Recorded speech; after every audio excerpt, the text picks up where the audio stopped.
Hey there, this is Patrick with Dallas Hockey Hangout, coming to you after a 3-0 win for the Stars on the road over the New Jersey Devils. The Devils! Any Seinfeld fans? Lead off with my mom said I should smile more, so maybe I should just try and be a little bit more conversational. That said, I just want to launch into the new format here. New format. Merv Griffin Show. For any of you Seinfeld fans, I want to get away from like the traditional game recap look on things because I'd like to assume that most of the people that are listening to this have already seen the game, and if not, my words are not going to do it justice. Pull up a YouTube video, watch that, come back, listen. We'll go from there. Yeah, gonna try and I think it's important how we look at each game moving forward, especially as Dallas deals with all this injury ridiculousness. Because I think any natural person would think after coming off a shootout loss, you lose Tyler Seguin, you're playing a Devils team that's doing pretty well this year. I think people would probably expect a pretty tough game, and it was, but not on the scoreboard. I think probably a lot of people looked up and thought 3-0, that's a beatdown. But I mean, it really wasn't. It was a really close game for the first half of it. Felt like the Devils carried much of the play, but you know, just moving forward, I feel like we want to have an evaluation telescope, so to speak, on how we're evaluating this team, because I think later, as we get players back, our expectations are going to continue to grow. I'm not sure how they could get much higher than they currently are. I mean, at this point, it doesn't matter. Dallas lost. Seguin is down all these people. Most people, especially around here, expect Dallas to at least make the Western Conference Finals again and largely win a Stanley Cup. I mean, even nationally, most people think the Stars are a major, major cup contender. But, each game I want to do a reset because I think, hockey has that weird way of changing. One injury here, one, suspension here. We saw obviously how Dallas was already without Mika Rantanen. But so, yeah, today's evaluation telescope is really just how's the team, approaching being down so many big players, because Tyler Seguin is arguably the heart and soul of this Stars team. I think we all felt that way when Jamie Benn was out, and it felt like the team was missing something. And obviously there's some natural leadership that's lost when Ben is out, and I feel the same way with Tyler Seguin. So obviously players are going to have to step up, and I think we would expect this team to not be as good offensively without losing one of their best players. So I expect the offense to be down over the next 10, 20 games while this team kind of readjusts. And I definitely got that sense, the first part of this game, like that Dallas was committed to defense first. I mean, Tyler Seguin understands that as a two-way player. I think largely that's how this team wants to identify itself. I also just really believe that defense wins championships, and we've seen over the last 10 years or so, many of the cup winners were really great defensively, be it a top-tier netminder, top-tier defender, combination of all of that. Dallas blocked 24 shots this game. By comparison, the Devils 9.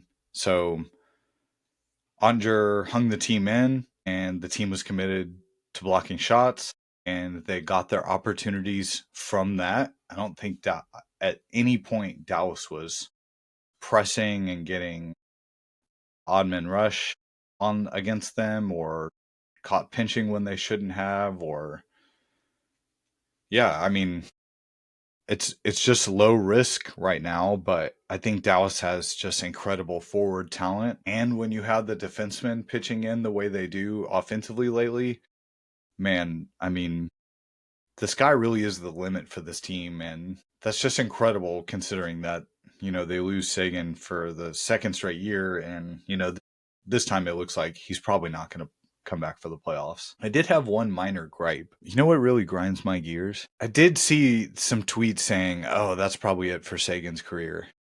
And man, imagine someone in Seguin's family or Seguin himself reading that. Like, I don't really get why people want to do that. Like, be first about writing him off. Congrats. I mean, I don't really get that. I mean, most of Stars fans today are completely heartbroken, and then you got people that run to Twitter and, for clicks. I just don't get it. I really also don't buy into that side of social media. You put it out there, you hope people like your stuff, and that they get where you're coming from and that it's genuine. I think that's all you can hope for. But I think today it's pretty clear, that's not everyone's motivation.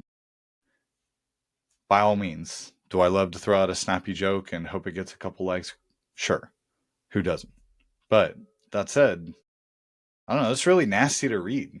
Not a big fan. I have no doubt that he's going to come back and play again. He fought all that way to get back, and it was looking so good this season. And then for it to happen, I felt really bad talking about it on yesterday's podcast, thinking that I had said that it looked, not that bad. Of course, not a doctor, but I did feel a little bit better hearing Razor call it innocuous, because that's really what it looked like. It just looked like a tweak or whatever it was. And to see that it's ACL, woof, man, that's just such a hit. So probably bumped the Tyler Seguin news up a little, or segment up a little higher than I had hoped. But I think it's going to be on my mind for a long time, because, read the board. Tyler Seguin is the Dallas Stars. This guy's heart and soul of this team since he's been on here. And, weird injury, especially that ridiculous one of the skate blade. I mean, this guy's had really, really tough injury luck and keeps coming back. And every time I'm amazed. How does it look like he hasn't really had any time off? I think also that's his hockey IQ too, because it's not like he's really, the fastest guy out there anymore, obviously, but he's just so smart along the boards and is such a great hockey IQ and, passer and all that. Man, he's going to be missed. That's tough. I'm sure I'll have some more thoughts on him later, but yeah, I just wanted to, I think my sort of replacement for the game recap is going to be just what I'm going to call the cosmic culmination moment. Try and get any Stars puns in here I can. Cosmic culmination was really, it had to have been that Jason Robertson goal late in the second period. Man, how impressive that all just came together. And then, you're watching it on TV and all of a sudden you see Essa with the puck in the slot. And I thought, oh man, I really know he can shoot from there. I think he's so underrated as a shooter and with his wrist shot. It did seem like New Jersey overreacted a little bit to him. And then all of a sudden you see Robertson cut into the goal, and SF finds him with just such a slick pass, and it's just a slam dunk for Robertson. And I was literally tweeting as Razor was saying that's probably Robertson's easiest goal he'll have to score all year. I mean, it doesn't get any easier than that setup from Essa. So I thought that was the cosmic culmination moment. Dallas goes into the, second intermission up 2 after largely being tied most of the game and for the most part being outplayed most of it. The first period and a half, to have the 2-0 lead felt like pretty massive rock to climb for the Devils. So third period, I think I heard the stats on the intermission that Dallas was 11-0 leading after 2 periods, and Jerseys were 0-7 when trailing. It went about how I expected it to, low event. But the Devils pushed, and we'll get to Ottinger a little bit later, which is just crazy considering it's a shutout, and I feel like he's a little bit of there's just so much going on with this team right now. Like the same thing with the Smith. It was just so unfortunate that felt like he played the best game yesterday and was not necessarily the quote unquote best player. But yeah, to today, the next part of the new format, want to why did Dallas win this game? And I really felt like it starts with Jake Ottinger. Man, he hung Dallas in there, much like DeSmith did yesterday. And he had some incredible saves. He had that one on Nosen and then the follow up on Glendening. Really enjoyed Glendening's time here in Dallas. Glad to see him on another good team. He's just like consummate pro. Loved his game while he was here. But yeah, that's just such an incredible save by Ottinger. And working theory here, but it's tough to see Otter kind of have a propensity for giving up a goal on the first shot of the game. Does feel like that's a thing with him. I mean, would I say that would carry over to any big moments? No, but I've seen it happen in a few big games and am always constantly evaluating that aspect as far as how he gets into a game. And I saw he got that quick one right away, and it kind of landed kind of funky, and he swept it out of there.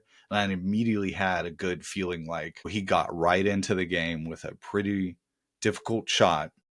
He got his confidence right away, and then it just felt like from that moment forward, Andre was just off and skating because they don't run on the ice. That's ridiculous. Andre, a big part of why Dallas won, and then, really the defense. I mean, Miro's goal was just so impressive. Really, if he's scoring like that, Dallas is just going to be so dang hard to beat, especially in the playoffs. Like everyone talks about Cale Makar, and great player, of course, but he's a little bit known for his offense, and I'll take Miro Heiskanen's defense over Cale Makar's defense like 9 times out of 10. I feel like most Stars fans would tell you that, but also there's like a pretty big rivalry between the Avs and Stars, so probably have to cut through a little bit of groupthink and bias to get some data there. But yeah, I mean, I'm taking Miro defensively. So now that he's really exploding offensively, we'll call it, this season,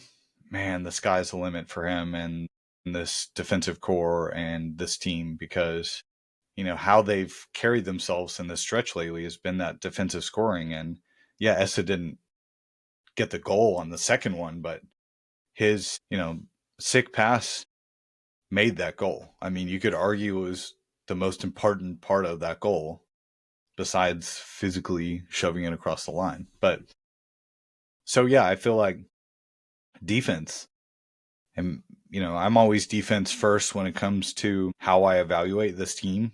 I'm not worried at all about the offense, even when they're down. I feel like a lot of times when they're struggling offensively, I think it's just back to the overpassitis and just, sometimes it's mental fatigue sometimes. I think we saw that in New York a little bit. I think they were mentally fatigued a little bit. And I think you saw that in some of the creativity and impatient play offensively. But that said, 6th game in 9 nights, that's ridiculous. The amount of duct tape they need to keep this team together right now is ridiculous. I'm running out of words, so we'll move on to 3 stars. This is a tough one. It's tough to not give Ottinger the first star here, and I think just talking it out, I feel pretty safe about that first star for Ottinger. But I do feel like it's a conversation because this, that goal by Robertson was just so massive, and he's just on a tear right now. So I feel like he is, when Robertson's out on the ice, he's certainly one of the best players. And yeah, I'm going to give Moose the 3rd star because, man, that 3rd goal, I don't think people realized it when they saw it, but I saw immediately on the first replay that you could see he tips it down to himself and Markstrom loses it and Moose gets the easy rebound and putback. But I mean, just to tip it to himself, to put it into an area that he could then score it was just incredible. I mean, that was all planned by Mikko. That wasn't, he's just kind of sticking his stick out there, hoping it hits and deflects. Yes, that's all a deflection goal is. But I mean, he knew exactly what he was doing there. It wasn't as lucky as it might have appeared. I feel like that was a major skill play and just another, great example of the type of skill that Mikko Rantanen brings that sometimes if you're not watching him every night, you might not see. I think the other one that really is just I'm still wowed by is just his backhand passing. He's just on Crosby's level as far as that skill on the backhand. I was reading a story about Miko and ESPN and saw a good quote from Tiger, Tyler, and just mentioning how it seemed like Miko had really stepped up as a leader, and that not everyone felt comfortable talking in the room, and that Miko was more than happy to be that guy. So it seems like he's fitting in. I also just, you know, not to bring up a can of worms, but I feel like Miko was so unfairly treated by Carolina fans and Avalanche fans on the way out there that it just seems like now that he's settled in with Dallas, he can just really focus on hockey. I read that in that story. It seems like he really is valuing not having to worry about a contract, not having to worry about what city he might have to live in, all that. So you want to talk about the sky's the limit. I mean, the Big Bang Theory or origin is the limit for Mikko Rantanen. If he keeps this up, I think there's pretty strong consideration for Hart Trophy. It'll probably come down to points and all that, but I mean, right now, Mikko is the main cog of this team, and that's saying something because Dallas has so many other good players that are carrying this team as well. So 3 stars, Ottinger, Robertson, Mikko Rantanen. Just retouch on Tyler Seguin. Again, guy's a warrior, and it's just such a massive loss for this team. The leadership-wise, I hate that he can't even be around the team for a month or two while he's recovering. I remember seeing him and start seeing him at games, and he's on crutches, and God, I just can't imagine.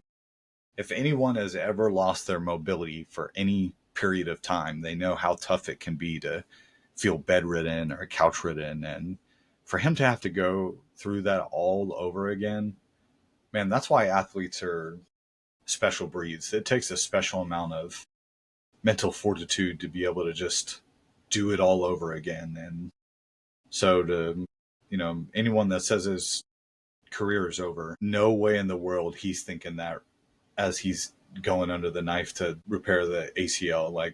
That's all he's thinking is about all the work he's put in to become a hockey player, and how that's not going to just go out the window because another challenge came his way or he got older. So also, like I said, his hockey IQ is really up there, and obviously durability is its own facet of the game. But if Tyler can be out there physically, I have no doubt that his hockey IQ is going to, keep him in this league a long time. So hope to see you out there again, Tyler.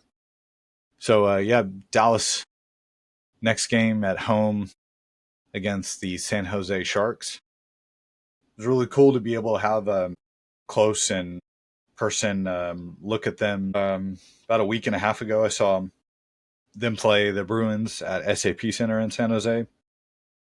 Excuse me. And you can see how much skill San Jose has, and the headline is Macklin Celebrini, but they've got this guy Will Smith that's been cooking lately. And then also I was watching them before recording this, and they're getting crushed by the Capitals 7-0.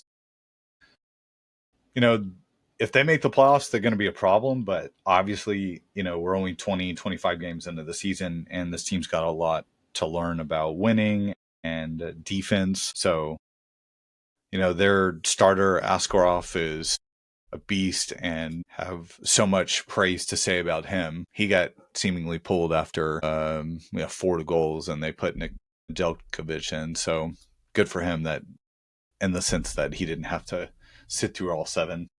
But yeah, I mean, they're a likable team this year, and Celebrini has just got so much skill and such a great shot. It's going to be a really big test for Dallas. I think it being a Friday night game, there's going to be some hype around that. And I think a lot of hockey heads will tell you that they're really excited to see this matchup. And heck, from a color standpoint, I mean, that teal is awesome, and Dallas's green is awesome. So got to be a top 5 color matchup. Would love to see some dark on dark uni matchups sometime soon. You saw that New York Rangers, Detroit game. Look up that color combination of jerseys with the double dark blue and red. Man, it really pops on the screen against the white. Dallas is going to have its hands full against the Sharks, who did burst the bubble 7-1 live. Getting a live report here. Got to figure they're going to be pretty irritated coming in to that game. And, Dallas being on the road, coming back home, where they've been so great on the road. And they're normally really great at home, but I'm always evaluating how they're doing at home. You always just want to see. I think you would prefer, I don't know, hangout listeners. Would you prefer to be a better road team or a better home team? I think my gut has always been home because you'd like to think as you go throughout the playoffs and you're a higher seed, you get home ice advantage for game 7 and seem like that advantage has played out in Dallas's favor.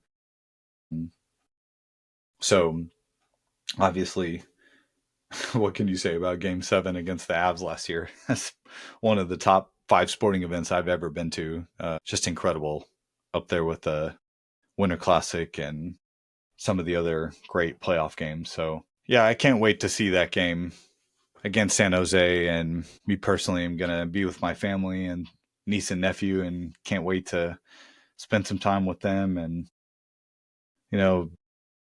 grow the game because, hockey is alive and well in Texas, but a lot of people kind of struggle to understand the rules. And I've always really enjoyed being that guy that's like, doesn't care about the barriers, is more than willing to explain those weird rules and understand that, there's no way anyone could know all of the weird hockey stuff that goes on, let alone all the tradition and superstitions, and which is making me sad now thinking that Seguin is not going to be there to rock, paper, scissors to get off the ice. So cue Hello Darkness. Dallas Hockey Hangout at gmail.com. Reach out with questions, concerns, comments. If I get any, love to engage with you guys and have some sort of a dialogue. Catch you guys next time. Have a good night.